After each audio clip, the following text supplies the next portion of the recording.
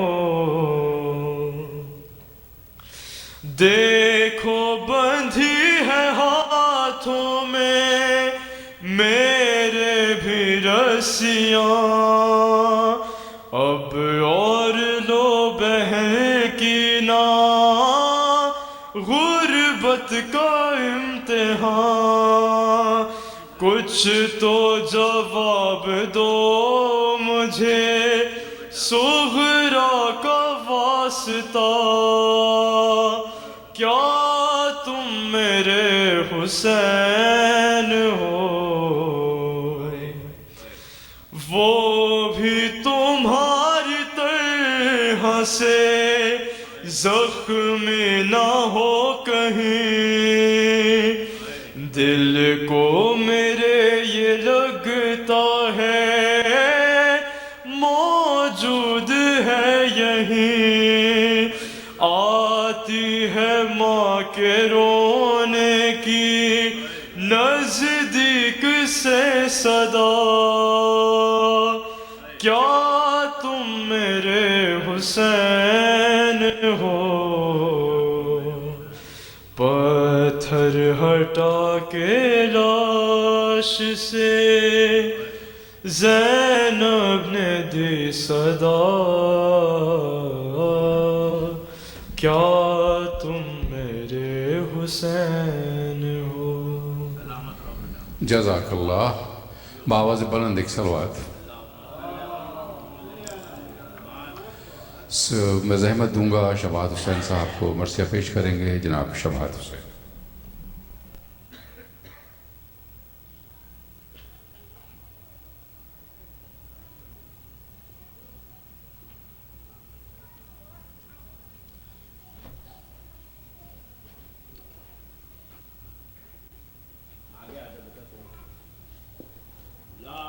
اللہم صلی علی محمد و آل محمد.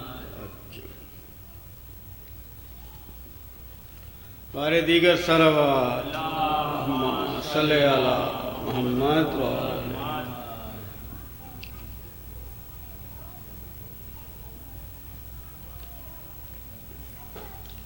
آج 10 صفر ہے اور بر صغیر میں یہ تاریخ جناب سکینہ کی شہادت سے منسوب ہے. 2-3 شعر. کیا اندھیرا ہے پھوپھی، کیا اندھیرا ہے پھوپھی، قید خانے میں سکینہ یہ بیاں کرتی تھی،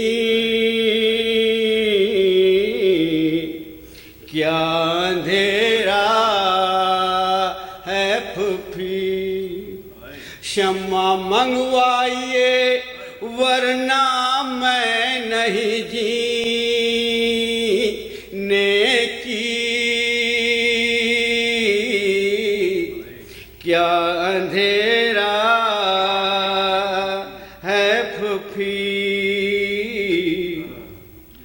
اپنے سینے سے لگا لو میں تمہارے صدقے،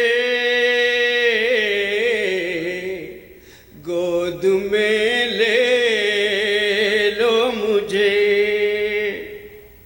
ورنہ پچھتاؤ گی زندہ نہ رہوں گی میں کبھی، کیا اندھیرا ہے پھوپھی، پانی لانے کو کہا روٹھ گئے مجھ سے چچا، آپ ہی سوچیں ذرا، ہوتے امو تو میں اس طرح تماچے کھاتی، کیا اندھیرا ہے پھوپھی، بعد میرے جو یہاں ہووے پدر کا آنا،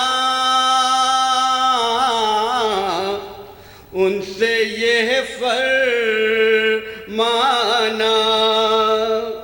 مر گئی گھٹ کے اندھیرے میں تمہاری بیٹی،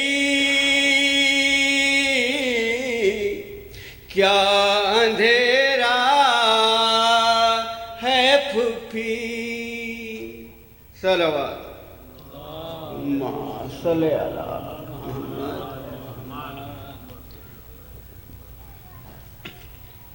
فاتحہ شہیدان کربلا۔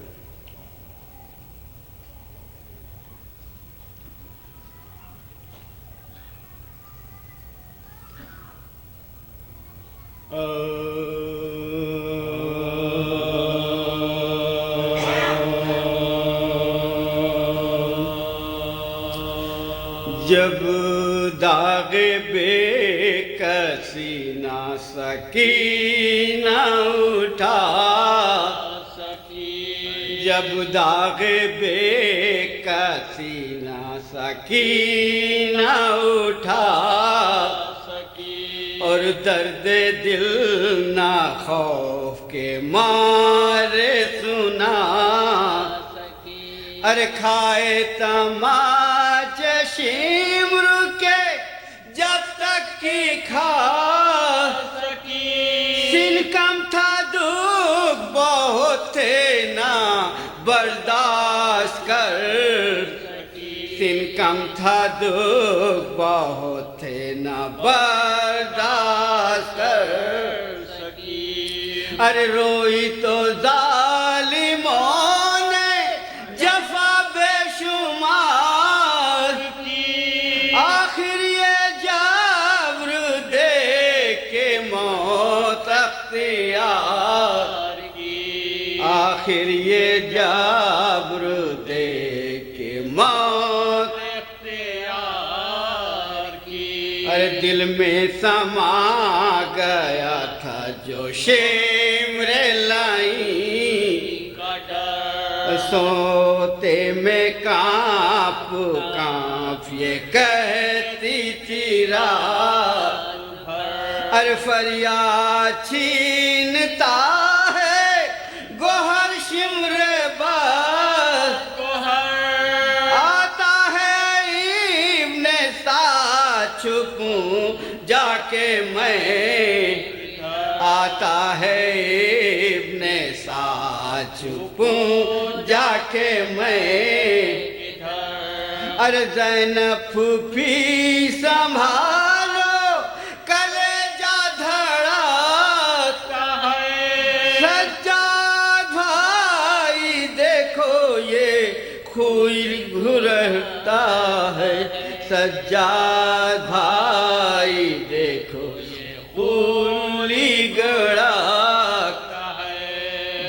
پیاس لگتی روکے چچا کو پکارتی دکھتے جو کان شاہ ہدا کو پکارتی ارے آتی نہ جو کوئی تو خدا کو پکارتی جینے سے تنگ ہو کے قضا کو پکارتی جینے سے تنگ ہو کے قضا کو پکارتی کرتی تھی نئے چچانا امام امام رہے رلوانے کو ادو رہے رونے کو ہم رہے رلوانے کو ادو رہے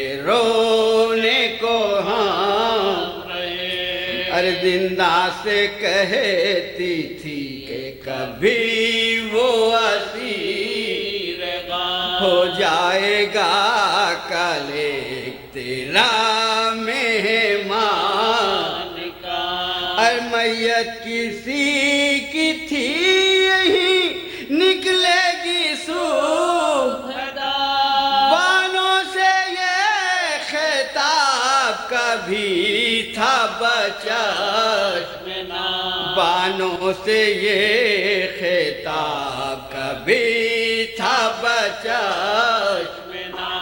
ارے ایک تازہ موت ہوگی نبی کے گھر میں اماں لوٹو گی آج کی شب قید خانے میں اماں لوٹو گی آج کی شب قید خانے میں ارے بانو پکاری لٹ تو چکی اب لٹوں گی کیا بی بی نہ نام لٹنے کا لو تم پہ میں تو ہر چھینے تماچے لگے کان شاہ لٹنے سے میری بی بی کا پر دل نہیں لٹنے سے میری بی بی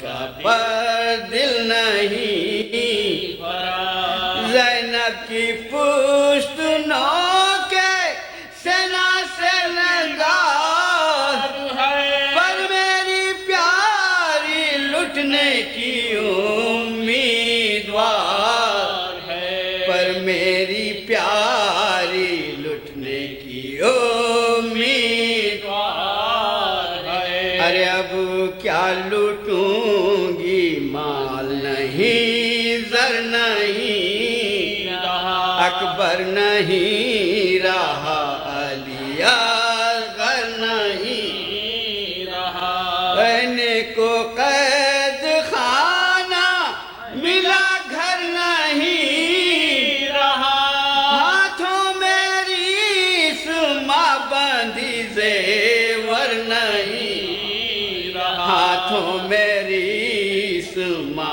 بندی زیور نہیں رہا ارے دولت ہے کون سی جسے زندہ میں کھو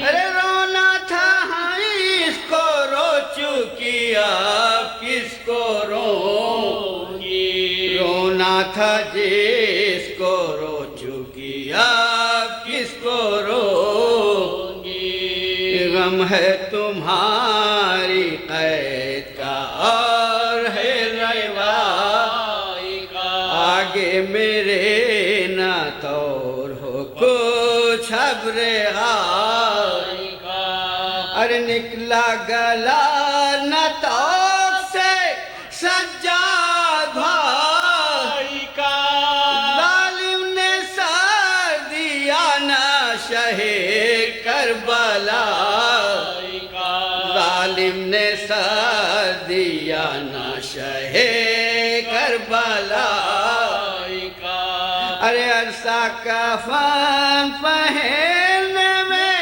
بیٹی کے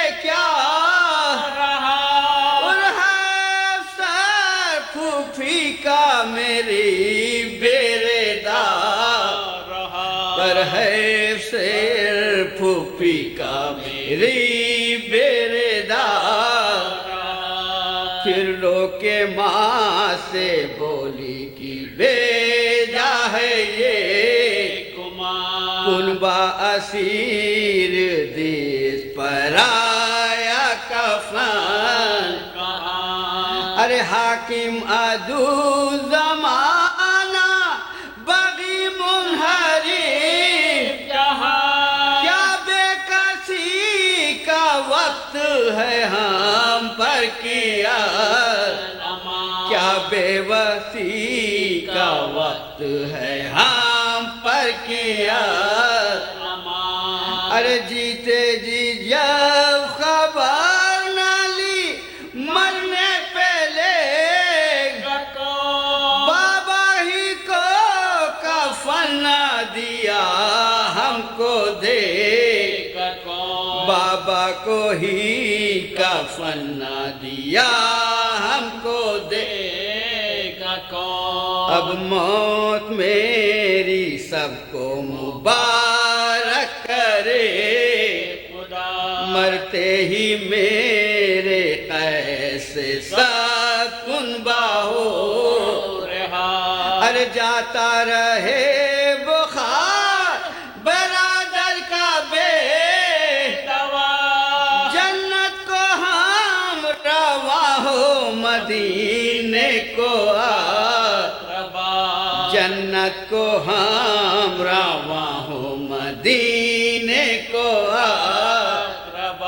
غل ہو سکینہ لے کے بلا سب کی مار گئی حیدر کی پوتی مشکلیں آسان کر گئی حیدر کی پوتی مشکلیں آسان کر یہ کہہ کے ماں کی گود میں لیٹی وہ نو آنکھوں میں خواب خواب میں آئے ارے نہ ارے کپڑے لہو میں لال بدن سب لہو لیکن ہاتھ مجسمے مبارک پہ تھے شرک کٹی ہوئی ہے کرامت دکھا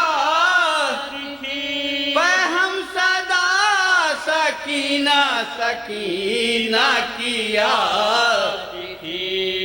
ہم صدا سکینہ سکینہ آخری بند کی دعمت ارے مشکل کشا کے بیٹے کو ہو ہاتھ کیا میں نے سنا تھا قتل شہ کربلا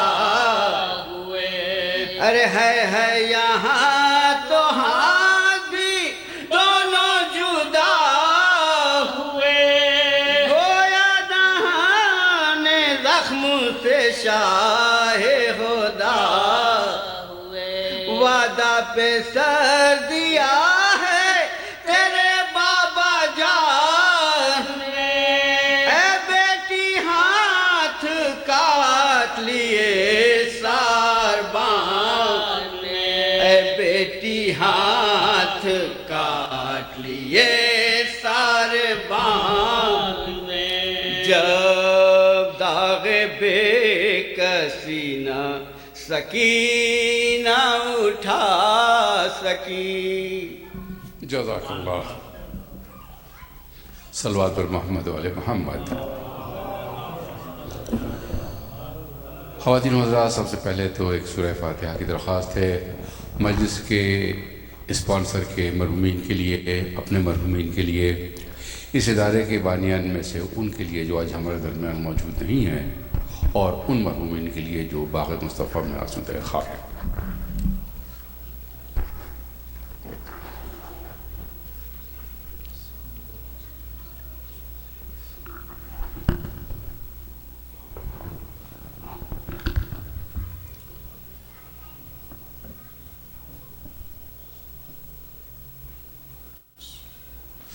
صلوات بر محمد وآل محمد۔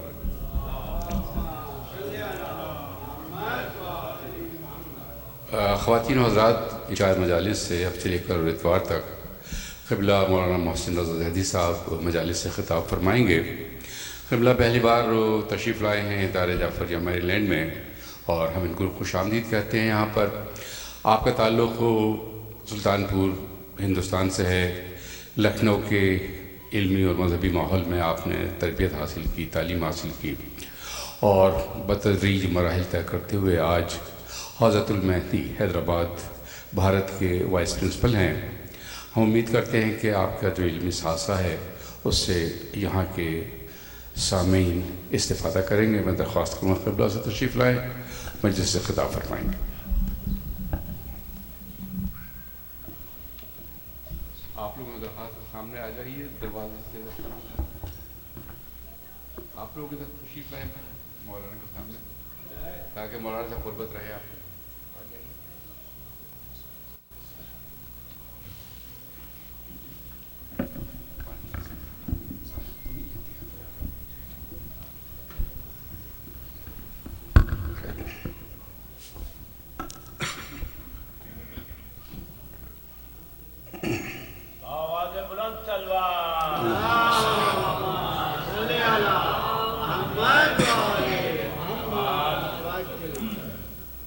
فاتحہ۔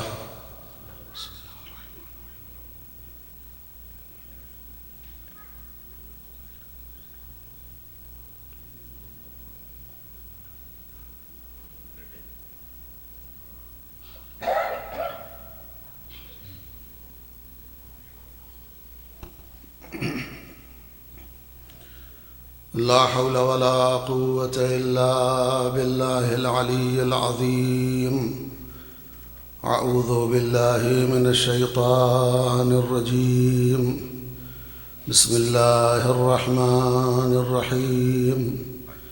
الحمد لله رب العالمين، بارئ الخلائق أجمعين، وباعث الأنبياء والمرسلين، الذي بعد فلا يرى وقربا فشهد النجوى، الذي خلق الخلائق بقدرته ونشر الرياح برحمته ووتد بالصخور ميدان أرضه، ثم الصلاة والسلام التحية والإكرام على البشير النذير السراج المنير، حبيب إله العالمين، أبي القاسم محمد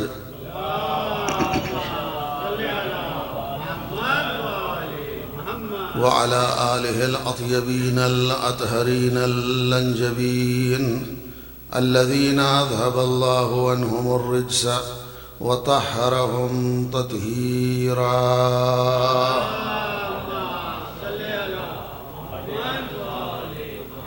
ولا سيما النور على النور في تقياء الديجور، الإمام المنصور والسراج المستور، مهدي هذه الأمة وخاتم الأئمة، سيدنا وإمامنا حجة ابن الحسن العسكري، أرواحنا وأرواح العالمين لتراب مقدمه فداء، وعجل الله تعالى فرجه الشريف، ولعنة الله على أعدائهم وغاصبي حقوقهم ومنكري فضائلهم أجمعين، من الآن إلى قيام يوم الدين. أما بعد، فقد قال الله الحكيم في كتابه الكريم وقوله الحق، بسم الله الرحمن الرحيم، وجعلناهم أئمة يهدون بأمرنا وأوحينا إليهم فعل الخيرات وإقام الصلاة وإيتاء الزكاة وكانوا لنا عابدين. صلوات رحمهم الله.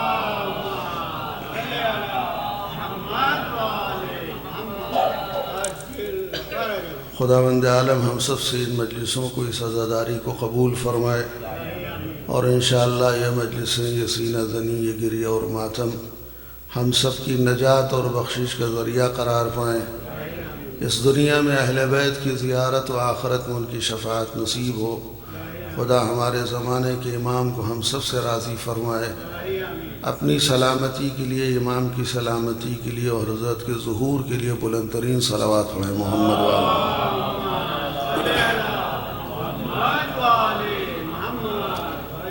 عزیزان گرامی، قرآن مجید کی جس آیہ مبارکہ کو آپ حضرات کی خدمت میں تلاوت کیا ہے، یہ سورہ مبارکہ انبیاء کی 73ویں آیت ہے، جس میں خالق کائنات اعلان کر رہا ہے کہ وَجَعَلْنَاهُمْ أَئِمَّةً يَهْدُونَ بِأَمْرِنَا، ہم نے انہیں امام معین کیا، امام قرار دیا، تو یہ ہمارے حکم سے لوگوں کی ہدایت کرتے ہیں، ہمارے حکم سے اللہ کی طرف لوگوں کو دعوت دیتے ہیں۔ وَأَوْحَيْنَا إِلَيْهِمْ فِعْلَ الْخَيْرَاتِ وَإِقَامَ الصَّلَاةِ وَإِيتَاءَ الزَّكَاةِ، اور انہی کی طرف ہم نے اچھے کام بجا لانے کی وحی کی، نماز قائم کرنے کی وحی کی، زکوٰۃ دینے کی وحی کی۔ وَكَانُوا لَنَا عَابِدِينَ، اور یہ ہمارے عبادت گزار بندے شروع سے تھے۔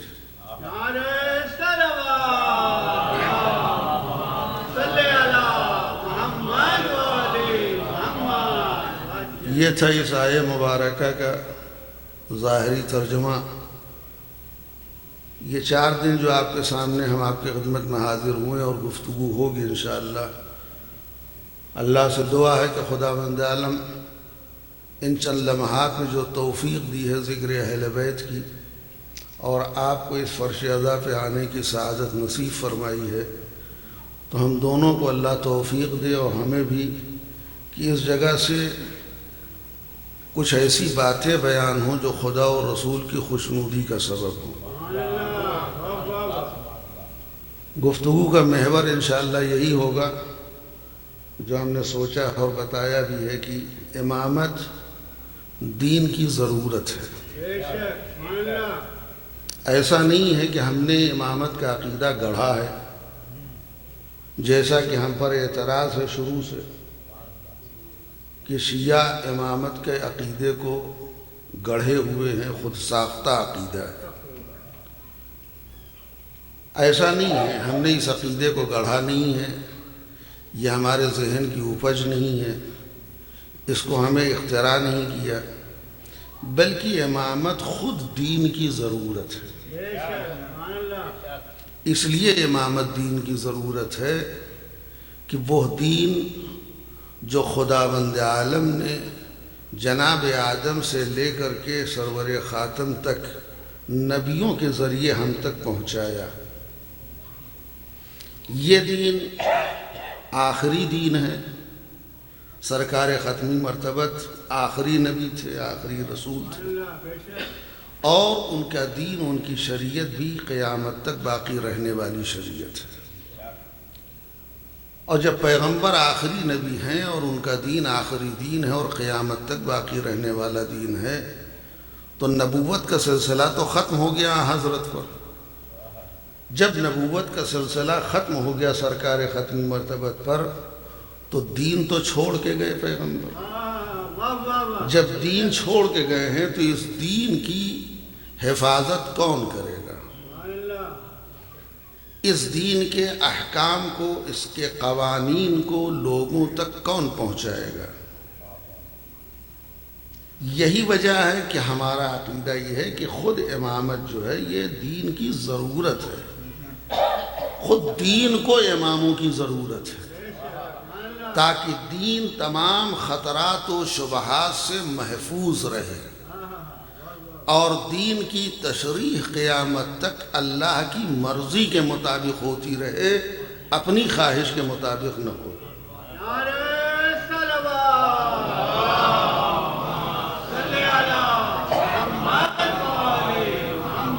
اس لیے کہ یہ دین خداوند عالم نے نبیوں کے ذریعے، معصوموں کے ذریعے ہم تک پہنچایا۔ ہم دین لینے کے لیے نہیں گئے تھے، اور خدا بند عالم دین لے کر کے ہم تک نہیں آیا۔ جب خدا خدا ہو کر کے دین کے پہنچانے میں نبیوں کی وسیلے کی اس کو ضرورت ہے، تو ہم بندے ہو کر کے اللہ تک پہنچنے کے لیے ہم کو وسیلے کی ضرورت ہے۔ اس لیے عزیزان گرامی کہ خدا بلند ہے، ہم پستی پر ہیں۔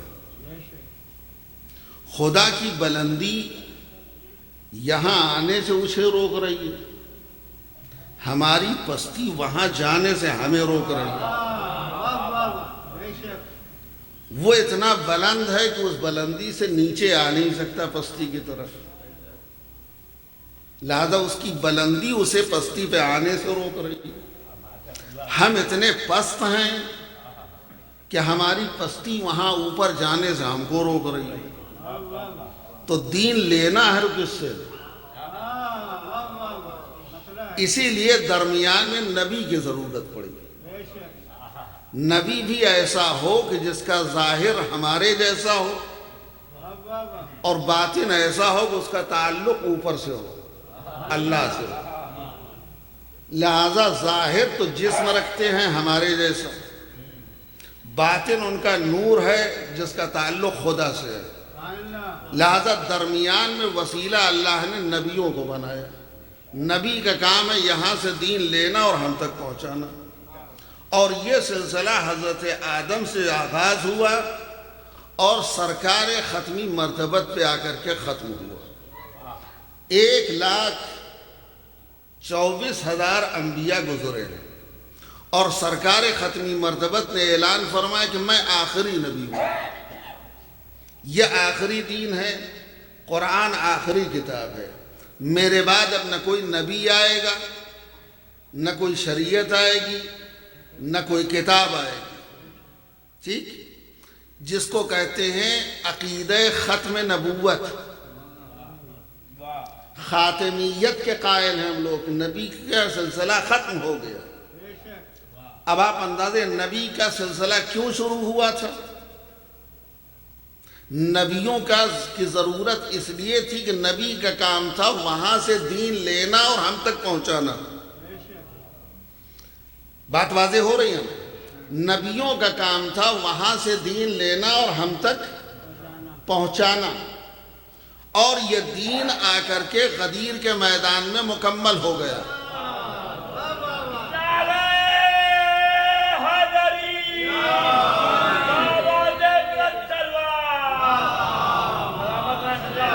لہذا میں پوری ذمہ داری کے ساتھ یہ جملہ آپ کی خدمت میں ہدیہ کر رہا ہوں، عقیدہ ختم نبوت اور فلسفہ ختم نبوت کو شیعوں سے بہتر کوئی نہیں سمجھ سکتا، بلکہ فلسفہ ختم نبوت کو ہم ہی بتا سکتے ہیں، کوئی اور نہیں بتا سکتا۔ فلسفہ ختم نبوت کو وہی سمجھ سکتا ہے اور بتا سکتا ہے جس کا عقیدہ غدیر پر ہوگا، جس کا عقیدہ غدیر پر ہوگا۔ نبی کی ضرورت اس لیے پڑی کہ نبی کا کام ہے وہاں سے دین لینا اور ہم تک پہنچانا۔ غدیر خم کے میدان میں جب پیغمبر اسلام نے علی ابن ابی طالب کو اپنے ہاتھوں پہ بلند کر کے ان کی ولایت کا اعلان فرما دیا، تو ادھر سے جبرائیل امین نازل ہوئے آیت لے کر کے، ارشاد ہوا الیوم اکملت لکم دینکم۔ حیدری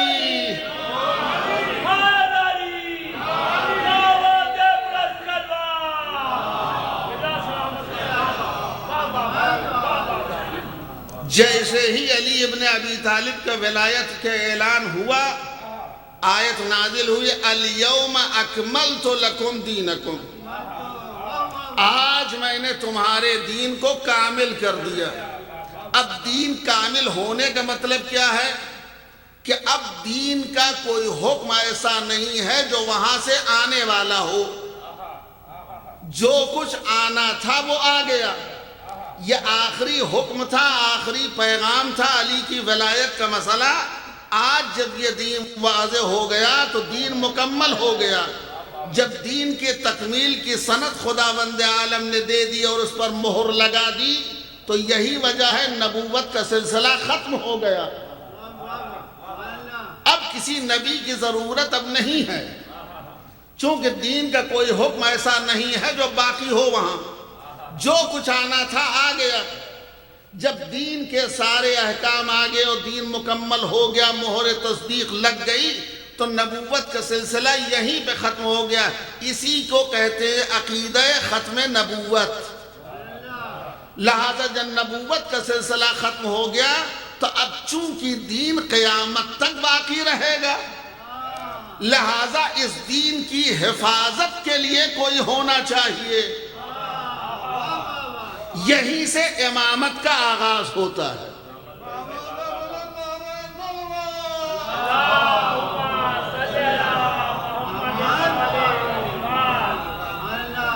لہذا اب اس دین کو ان اماموں کی ضرورت ہے جو دین کی حفاظت کر سکیں، دین کو محفوظ کر سکے، دین کو بچا سکے تمام خطرات سے. اسی لیے امامت شروع ہوئی، امامت کا آغاز ہوا. اور اس امامت کی پہلی کڑی کا نام ہے علی ابن ابی طالب، آخری کڑی کا نام ہے حجت خدا 12ویں امام ہمارے جو پردے غیب میں.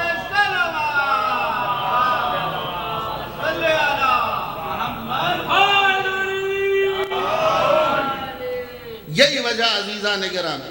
تو انشاءاللہ اسی پر گفتگو ہوگی کہ امامت دین کی ضرورت ہے. ہمارا گڑھا ہوا عقیدہ امامت نہیں ہے. خدا کو اپنے دین کے تحفظ کے لیے اماموں کی ضرورت ہے. اس لیے کہ اگر بغیر محافظ دین کے پیغمبر چھوڑ کے چلے جاتے دین کو تو دین کے ساتھ کیا کھلواڑ کیا لوگوں نے. وہ حضور سرور کائنات کے بعد وہ آپ کی نگاہوں کے سامنے انشاءاللہ کچھ باتیں آئیں گی چیدہ چیدہ ان میں سے. لہذا کل یہ دین جو اسلام پیغمبر اسلام ہمارے حوالے کر کے گئے یہ 2 حصوں پر منقسم ہے. 2 حصوں پر ہے. پورا دین 2 حصوں پر منقسم ہے. ایک کا نام ہے اصول، دوسرے کا نام ہے فروع. پورا دین ہمارا 2 حصوں میں ہے. ایک کا نام ہے اصول دین، دوسرے کا نام ہے فروع دین. ایک کا تعلق ہے دل سے اور عقیدے سے، ایک کا تعلق ہے جسم سے اور عمل سے. اصول دین کا تعلق ہے دل سے اور عقیدے سے، فروع دین کا تعلق ہے جسم سے اور عمل سے. ٹھیک. لہذا ہم مکتب میں جب بچوں کو ہمیں تعلیم دی جاتی ہے اور ہم لوگوں کو بھی جب پڑھایا گیا مکاتب میں، جب مولوی صاحب اصول دین اور فروع دین سمجھاتے تھے تو اصول دین اور فروع دین کے ساتھ ساتھ اس کا ترجمہ بھی بتاتے تھے. بیٹا اصول دین یعنی دین کی جڑیں 5 ہیں. اصول کہتے، اصول جمع ہے اصل کی، اصل یعنی جڑ. اصول دین یعنی دین کی جڑیں. یہ ترجمہ رٹوایا جاتا تھا بچوں کو. اصول دین یعنی دین کی جڑیں 5 ہیں: توحید، عدل، نبوت، امامت اور قیامت. اس کے بعد فروع دین یعنی دین کی شاخیں 10 ہیں. فرع کہتے ہیں شاخ کو، فروع اس کی جمع ہے. دین کی شاخیں 10. یہ بچوں کو سمجھانے کے لیے، ذہن میں بٹھانے کے لیے 10 کا فیگر رکھا گیا کہ فروع دین یعنی دین کی شاخیں 10 ہیں. ورنہ فروع دین صرف 10 نہیں ہیں، بلکہ یوں سمجھ لیجئے یہ 5 اصول دین کو ہٹا کر کے باقی جتنا دین کا حصہ بچتا ہے سب فروع دین ہے، سب فروع دین ہے. تو لہذا اصول دین اور فروع دین 2 حصوں میں ہے. ایک کا نام ہے اصول، دوسرے کا نام ہے فروع. اصول دین یعنی دین کی جڑ، فروع دین یعنی دین کی شاخیں. آپ نے درخت کو دیکھا ہے، اگر کوئی درخت ہرا بھرا ہے، پھلدار ہے، پھول رہا، پھل رہا ہے، شاخیں ہری بھری ہیں، تو فوراً ذہن پہنچتا ہے کہ اس درخت کی جڑ مضبوط ہے۔ لیکن اگر کسی درخت کی شاخیں سوکھ رہی ہیں، پتے مرجھا رہے ہیں، پتے جھڑ رہے ہیں، تو فوراً ذہن کہتا ہے کہ اس درخت کی جڑیں کمزور ہو گئی ہیں۔ جب جڑ کمزور ہوتی ہے تو پانی دیتا ہے آدمی، کھاد دیتا ہے، اس کی سینچائی کرتا ہے۔ تو درخت جب کمزور ہونے لگتا ہے تو اس کی جڑوں کو پانی دیا جاتا ہے، شاخوں کو پانی نہیں دیا جاتا۔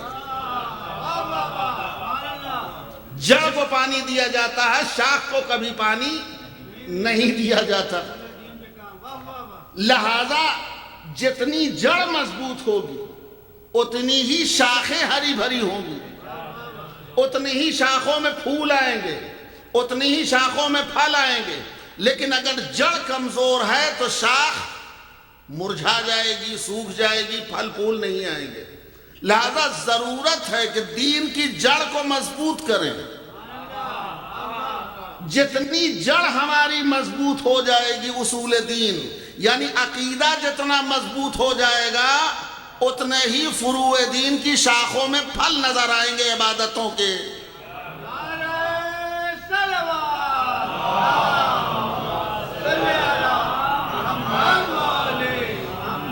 تو لہذا اصول دین کی جڑ پر کام کرنے کی ضرورت ہے۔ جب جڑ مضبوط ہو جائے گی تو شاخوں میں خود بخود ہریالی ہوگی، اس میں پھول آئیں گے، پھل آئیں گے۔ لہذا اصول دین جب ہمارا مضبوط ہو جائے گا تو فروع دین میں عبادتوں کے پھل دکھائی دیں گے آپ کو۔ لہذا ضرورت ہے اس دور میں، جس دور میں ہم اور آپ زندگی گزار رہے ہیں، ہمیں ضرورت ہے کہ ہم اپنے اصول دین کو پہلے مضبوط کریں۔ جب اصول دین مضبوط ہو جائیں گے تو انسان خود بخود فروعات کی طرف بڑھے گا، فروعات کی طرف بڑھے گا۔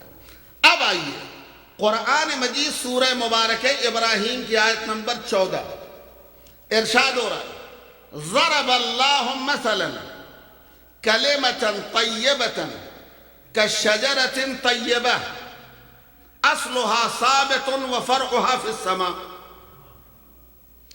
اللہ نے مثال دی ہے کلمہ طیبہ کی، اس پاک و پاکیزہ درخت شجر طیبہ سے کہ جس کی جڑ مضبوط ہے، اصلها ثابت وفرعها فی السماء، جس کی جڑ مضبوط ہے اور شاخ آسمان میں ہے۔ توجہ فرمائیں گے، قرآن کی آیت آپ جا کر کے دیکھ لیجئے گا، سورہ ابراہیم۔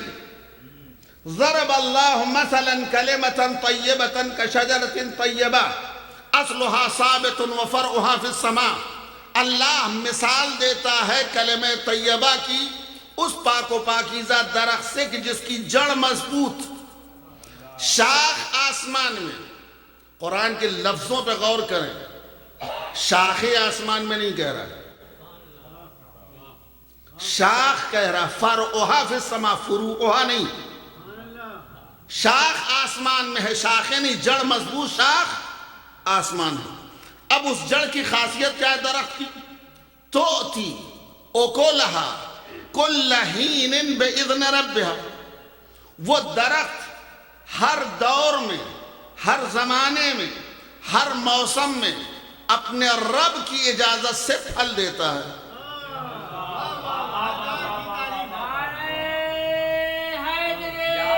بیدار ہو جائے، پھر سنیے آیت۔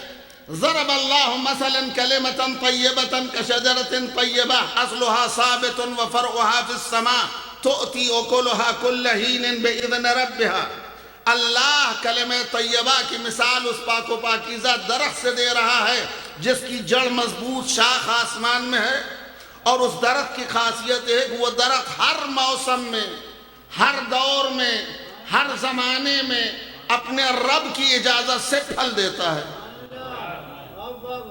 یہ قرآن کی آیت ہے۔ قرآن کے لیے پیغمبر نے کیا فرمایا؟ القرآن حی، قرآن زندہ ہے۔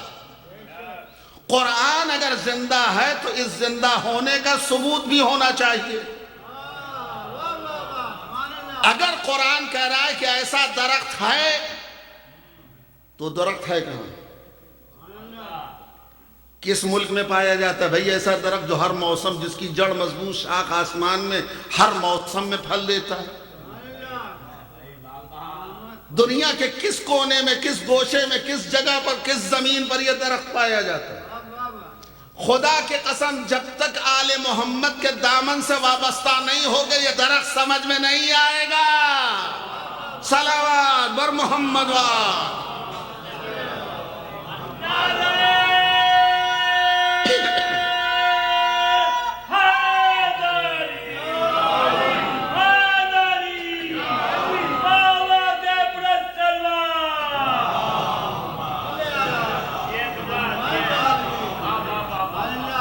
تو اگر قرآن کہہ رہا ہے تو یہ درخت آج بھی ہونا چاہیے، ہر زمانے میں ہو، اور قرآن کہہ رہا ہے کہ ہر دور میں وہ پھل دیتا ہے۔ تو جب یہ آیت نازل ہوئی تو ایک صحابی پیغمبر اسلام کی خدمت میں حاضر ہوا، یا رسول اللہ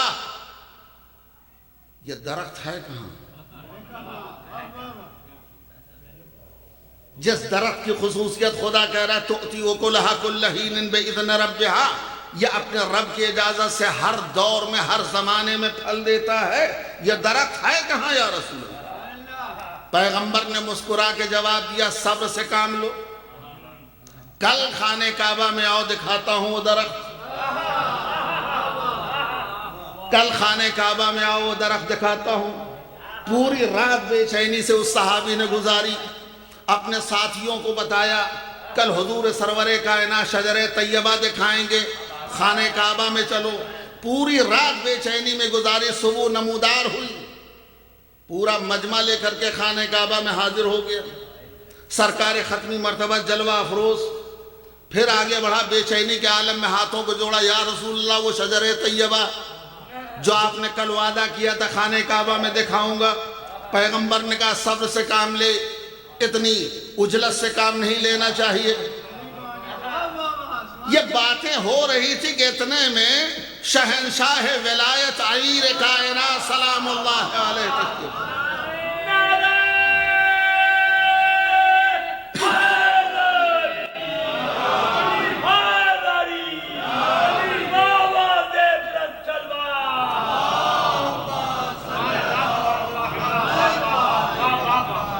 جب حضرت امیر سلام اللہ علیہ تشریف لائے، آ کر کے حضور کو سلام کیا، پیغمبر نے سلام کا جواب ارشاد فرمایا، فوراً پیغمبر نے فرمایا علی میرے کندھے پر سوار ہو جاؤ، علی میرے دوش پر سوار ہو جاؤ۔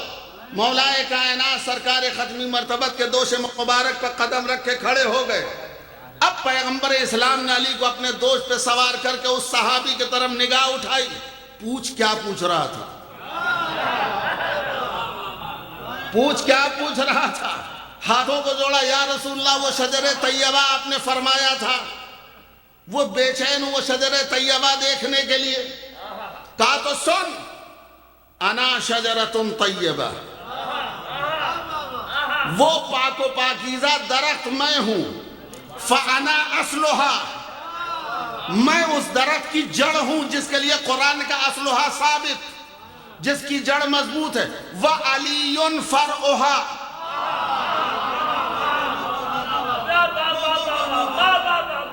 اب پیغمبر کے حدیث اور آیت کو ملائیے، اصلھا وثابت وفرعھا فی السماء، قرآن نے کہا جس کی جڑ مضبوط اور شاخ آسمان میں، شاخوں کا لفظ قرآن نے نہیں کہا، لہذا پیغمبر فرماتے میں درخت ہوں، میں اس کی جڑ ہوں، علی شاخ ہیں، علی شاخ ہیں، وَالْأَئِمَّةُ مِنْ وُلْدِهِ ثَمَرُهَا، اللہ اکبر۔ پیغمبر فرماتے جتنے امام ہیں علی کی نسل سے وہ اس درخت کے پھل ہیں۔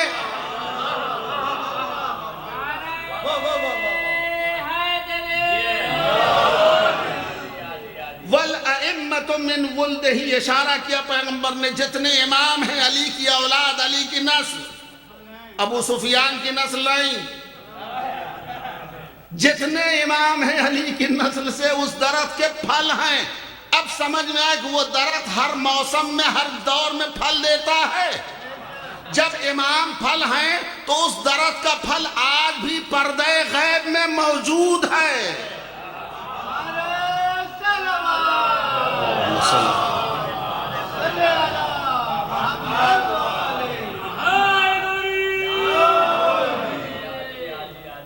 فَأَنَا شَجَرَةٌ طَيِّبَةٌ فَأَنَا أَصْلُهَا، میں جڑ ہوں، وَعَلِيٌّ فَرْعُهَا وَالْأَئِمَّةُ مِنْ وُلْدِهِ ثَمَرُهَا. اور اس کے بعد پیغمبر فرماتے ہیں وَفَاطِمَةُ لَقَاهُهَا. غور فرمائیں، فاطمہ اس درخت کے لقاہ ہیں. لقاہ کہتے ہیں پیوند کو، پیوند. فاطمہ پیوند ہیں اس درخت کا. پیوند کا کام ہوتا ہے دو کو جوڑ کے رکھنا. فاطمہ اس درخت کا پیوند ہیں. یعنی پیغمبر نے فرمایا اگر میری بیٹی فاطمہ نہ ہو درمیان میں تو نہ نبوت رہے گی نہ امامت رہے گی.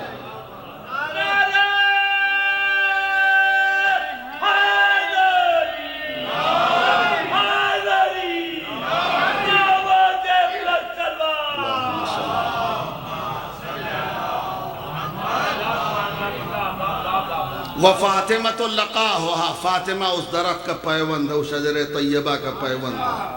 یعنی فاطمہ کی ذات نبوت اور رسالت کو جوڑ کے رکھے.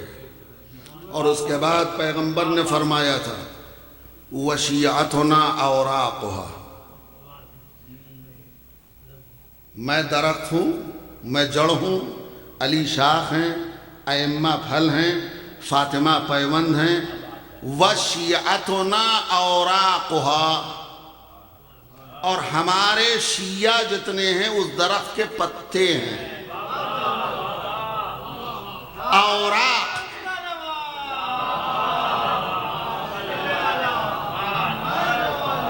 اوراق ورق کی جمع ہے. ورق کہتے ہیں پتے کو. پیغمبر نے فرمایا وَشِيعَتُنَا، ہمارے شیعہ اس درخت کے پتے ہیں. اور لطف کی بات تو اس کے بعد فرمایا ہمارے شیعہ اس درخت کے پتے ہیں. فَمَن تَعَلَّقَ بِفَرْعِهَا نَجَا وَمَنْ زَاغَ هَوَى، جو پتا شاخ سے جڑا رہے گا نجات پائے گا. جو پتا شاخ سے جڑا رہے گا نجات پائے گا، اور جو شاخ کو چھوڑے گا تباہ و برباد ہو جائے گا. شاخ کون؟ علی. علی شاخ ہیں. اور فرمایا ہمارے شیعہ اس درخت کے پتے ہیں، اور یہ پتے اس وقت تک زندہ رہیں جب تک شاخ سے وابستہ رہیں گے. پیغمبر نے یہ نہیں کہا وہ پتا جو جڑ کے پاس آئے گا وہ پناہ لے لے گا، وہ محفوظ رہے گا، نجات پائے گا. علی شاخ ہے. علی سے وابستہ رہے گا پتا تو نجات. فمن تعلق بفرعها، جو پتا شاخ سے وابستہ رہے گا نجات پائے گا. لیکن اگر کوئی پتا شاخ سے ناراض ہو جائے، شاخ سے روٹھ جائے، شاخ سے ناراض ہو کر کے الگ ہو کر کے جڑ کے قدموں میں آ جائے تو نجات ہے؟ نہیں ہے. اگر پتا درخت سے شاخ سے الگ ہو کر کے جڑ کے قدموں میں بھی آ جائے تو جڑ بچا نہیں سکتی اسے. ذرا سی ہوا چلے گی اڑا لے جائے گی، پانی آ جائے گا تو سڑ جائے گا، زیادہ دن رہے گا تو بدبو کرے گا. پیغمبر نے فرمایا تم پتے ہو، اگر پتے ہو تو شاخ سے وابستہ رہو، جڑ کے پاس آنے کی ضرورت نہیں ہے.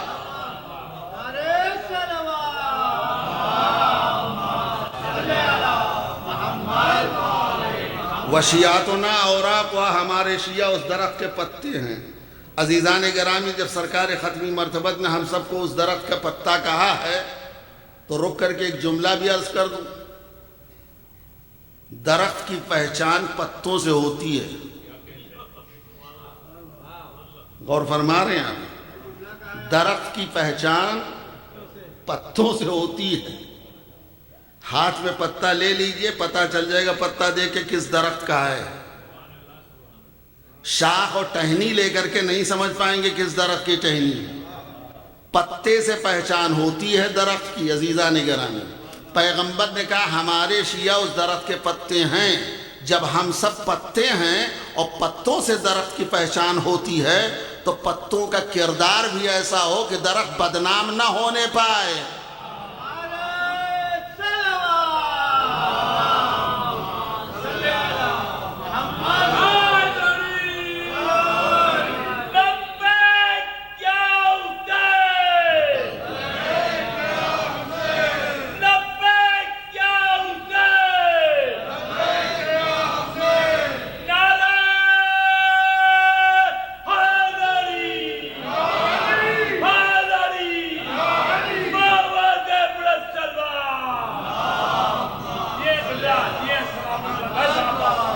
بھائی بات حقیقت ہے۔ بھائی جب پتوں سے درخت کی پہچان ہوتی ہے تو درخت ہم کو پتا ہم کو کہاں ہے، تو پتوں کا کردار بھی تو ایسا ہو کہ درخت کی طرف انگلی نہ اٹھے، درخت بدنام نہ ہو پائے۔ لہذا ہمارا کردار بھی ایسا ہو کہ لوگ کہیں ہاں اس درخت کا پتا ہے، یہ شجر طیبہ کا پتا ہے۔ ہمیں کہنے کی ضرورت نہ ہو کہ ہم ان کے چاہنے والے، دنیا کہے یہ علی کا چاہنے والا۔ لہذا یہی وجہ ہے کہ ساری زندگی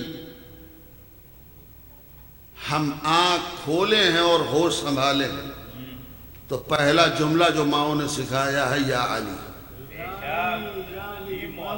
گھٹنیوں چلتے چلتے، کوہنیوں چلتے چلتے جب کھڑے ہونے کی کبھی ہمت کی اور لڑکھڑائے تو ماں نے فوراً کہا بیٹا منہ سے کہو یا علی، یا علی۔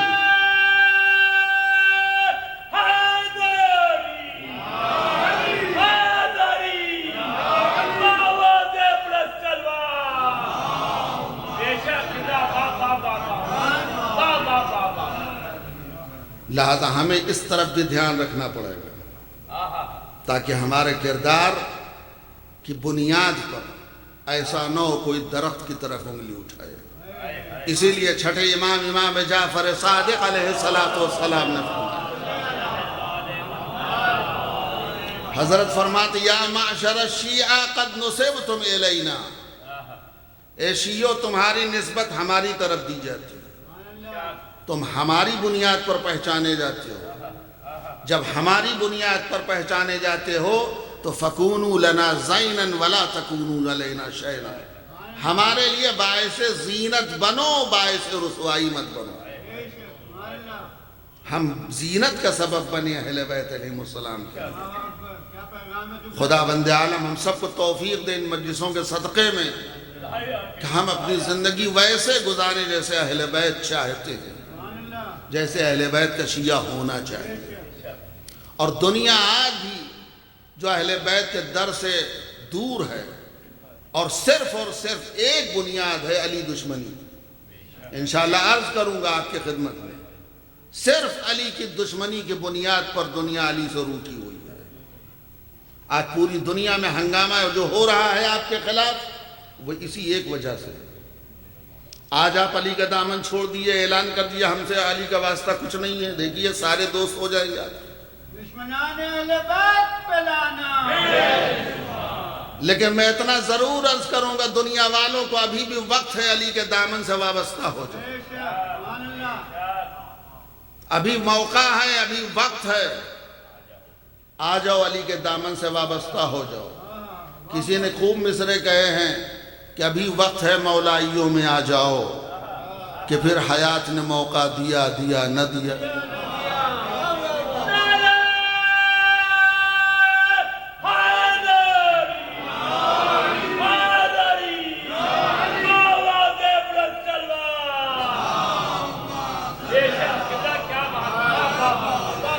ورنہ یہ ذہن میں رکھیں کہ علی کا بیٹا آج بھی پردہ غیب میں ذوالفقار لیے بیٹھا ہے، اور جب اس نے پروردگار سے ظہور فرمائے گا اور ذوالفقار حیدری ہاتھوں میں جب ہوگی، ایک ایک مکار و عیار و دسیسہ کار کو قبروں سے نکال کر کے کیفر کردار تک پہنچائے گا، تو عالم یہی ہوگا، سب کی زبان پر یہی ہوگا، علی کی تیغ ہے پھر بے نیام بھاگ چلو، علی کی تیغ ہے پھر بے نیام بھاگ چلو، علی کی تیغ ہے پھر بے نیام بھاگ چلو، جگہ حرم میں نہیں سوئے شام بھاگ چلو، جگہ حرم میں نہیں سوئے شام بھاگ چلو، اجل کو یاد ہے ہم سب کے نام بھاگ چلو، کہ بھاگنا ہی تو ہے اپنا کام۔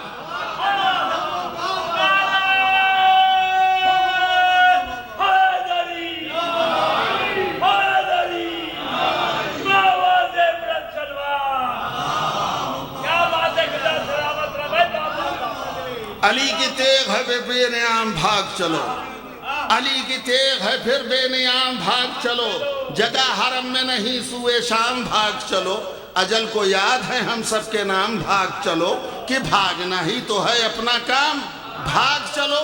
اما نہیں ہے کہیں کارزار ہستی میں، اما نہیں ہے کہیں کارزار ہستی میں، کچھار چھوڑ کے شیر آ گیا ہے بستی میں۔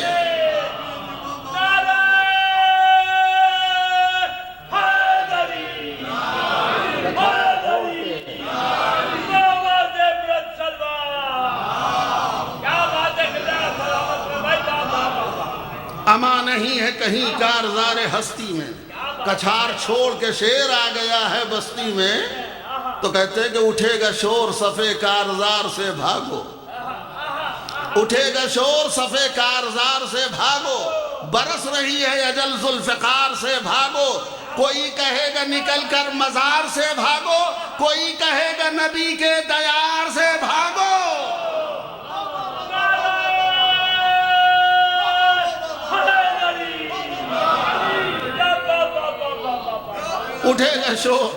اٹھے گا شور صفے کارزار سے بھاگو، برس رہی ہے اجل ذوالفقار سے بھاگو، کوئی کہے گا نکل کر مزار سے بھاگو، کوئی کہے گا نبی کے دیار سے بھاگو۔ قبائے ظلم و تشدد کو پھاڑنے والا پھر آ گیا در خیبر اکھاڑنے والا۔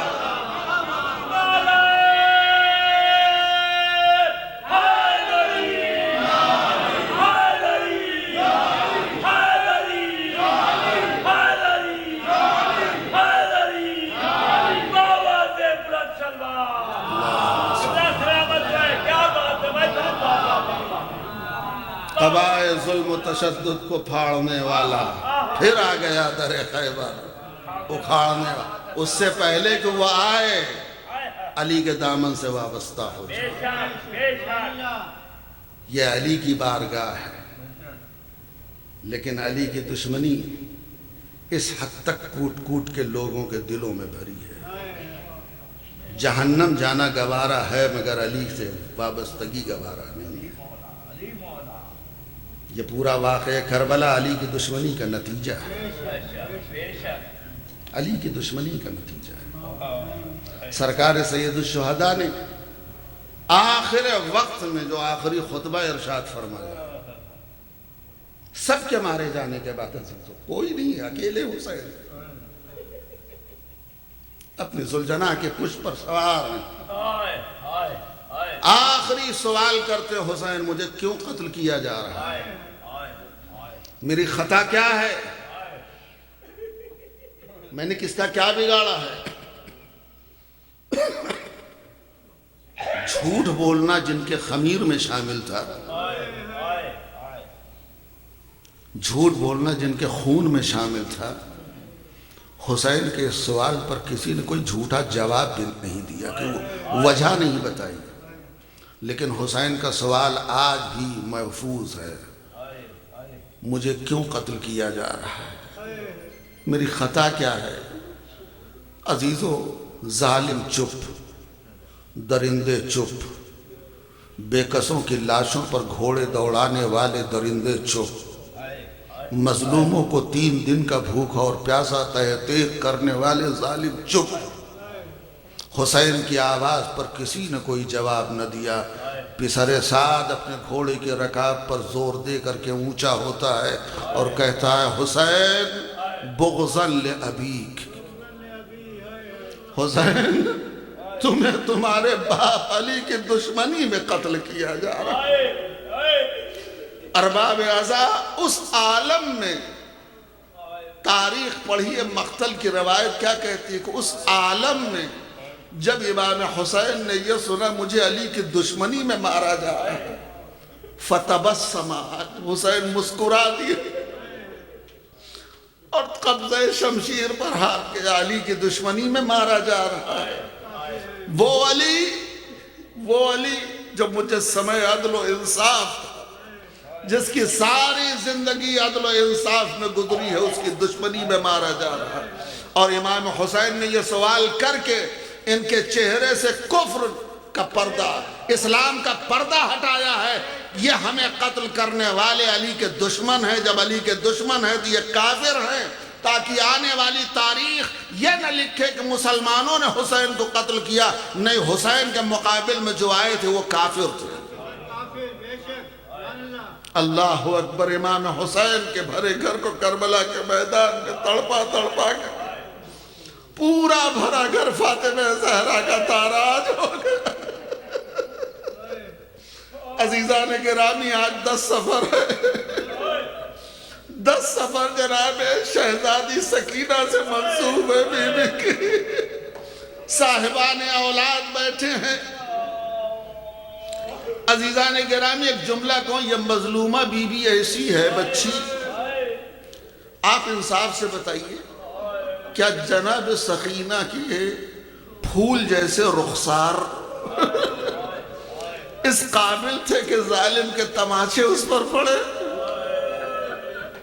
عزیزوں، ظالم کے تماچوں کی کوئی گنتی نہیں بتا سکتا کہ کربلا سے لے کر کے کوفہ اور کوفہ سے شام تک بچی کے رخسار پر کتنے تماچے پڑے ہیں، کوئی بتا نہیں سکتا، کوئی بیان نہیں کر سکتا۔ اللہ اکبر۔ امام حسین کی شہادت کے بعد عزیزوں، جب خیموں میں آگ لگائی گئی ہے اور بچی کا دامن جل رہا تھا آگ سے، ایک مرتبہ سہمی ہوئی بچی چاروں طرف دامن جل رہا تھا، دوڑ رہی تھی۔ حمید ابن مسلم کہتا ہے میں نے سوچا کہ پڑھ کر کے دامن سے آگ کو بجھا دوں۔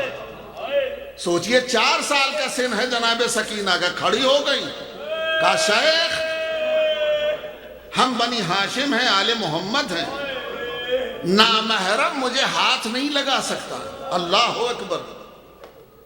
وہ کہتا نہیں بیٹا میں تمہارے دامن سے آگ بجھانا چاہتا ہوں۔ بڑھ کر کے اس نے دامن سے آگ کو بجھایا، آنکھوں میں آنسو ہے بچی کے، کہتی ہے شیخ تو نے جہاں یہ احسان کیا ہے کہ دامن سے آگ بجھائی، ایک احسان اور کر دے۔ کہا کیا ہے؟ کہا مجھے نجف کا راستہ بتا دے، مجھے نجف کا راستہ بتا دے۔ وہ کہتا میں نے تڑپ کے پوچھا بیٹا نجف کیا کرو گی، نجف کیا کیوں پوچھ رہی ہو؟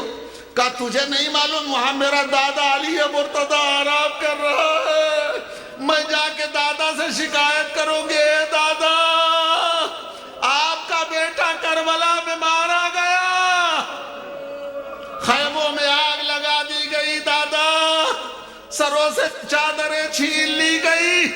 اللہ اکبر۔ روایت کے بیان یہ ہے عزیزان گرامی، آپ سنیے 11 محرم کو جب اسیروں کا لٹا ہوا قافلہ کربلا سے نکلنا اور بے کجاوہ اونٹ لا کے بٹھائے گئے اور بیویوں سے کہا گیا ان بے کجاوہ اونٹوں پر سوار ہو جاؤ۔